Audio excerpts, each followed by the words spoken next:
mother was a really sort of strong-headed woman and very opinionated, and so I lived with that all my life, and Carolyn was that way, and it turned some people off, and but I knew that she was just kind of riffing her opinion.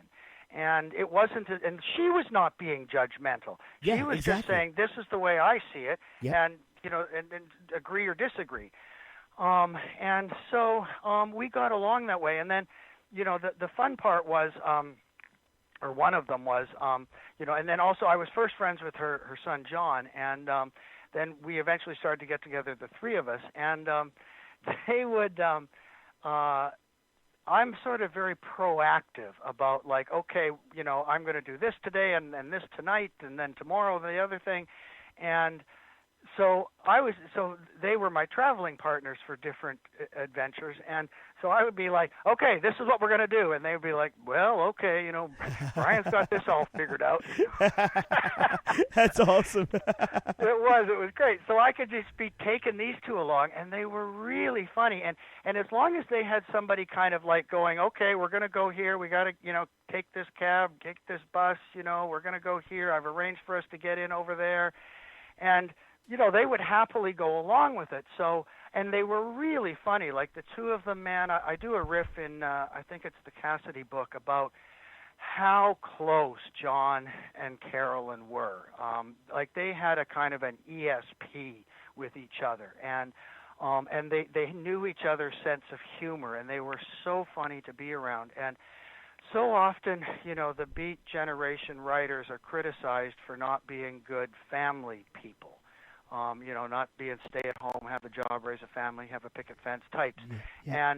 But here is a glowing example of how the Beat people, the core, the actual Cassady family, were so wonderfully close, and it was almost a lesson to me. It actually made my relationship, I already had a great relationship with my mom, but it made it even better to see these two bantering back and forth.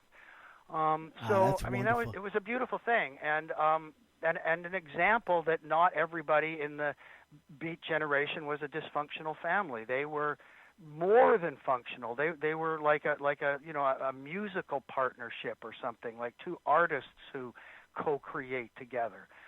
So they were wonderful people. And so living with Carolyn, she she was also like, I've got the same thing where I'm like very disciplined and very hardworking and very practical and very gets things done. That was her expression for me, was Brian gets things done. And that's cool. That became a cool running joke, but that plus I've got this fun side, and I like to have a couple of adult beverages in the evening, and have a good time, and so I have both sides of me. I'm a Gemini. I have these two sides: this very practical side and this very playful side. I look at the stars tonight, I know they'll be out. And don't you know that? Don't you know that God is? Don't let me reference Jack right now. Don't let me reference Jack, Pooh Man. Come on. I said it. Sorry. Take me away, brother. I'm sorry. So she would, during the day, she would work every day of her life. She would read. She would respond to emails. She would read books, and she would write. And then she had this kind of rule for herself that at 5 o'clock, that was okay to have a glass of white wine. Right on. And so, so it was great. And I kind of have the same process, that I work and work and work and work until I don't use a clock, but I just work until I kind of get tired or I've accomplished what I set out to do that day. And then I crack a cold Moosehead beer. But her choice was white wine. Yes. And so we had a similar kind of life work pattern in that way, and that was one of the things. And then she liked to watch intellectual stuff on TV, like quiz shows or the news or great movies. And that's kind of my wheelhouse as well. So when we would stop working, it's not like we would watch dumb stuff. We'd watch the news for 2 hours on the different versions of BBC News over there. And then, either there'd be something cool on in the TV schedule that night, or she had this enormous library of movies. And she had all of these sort of classics that she wanted me to see, and she had like 3 shelves of every beat documentary or dramatization that had ever been made. And so I would sort of go, like, one night we'd go through and I'd pull out something from the beat shelf and we'd watch that together, and then the next night she'd pull out some classic, Bing Crosby or something, and we'd watch that. And so it was, awesome. it was like being in a movie club for 3 months with a really smart person. Oh man.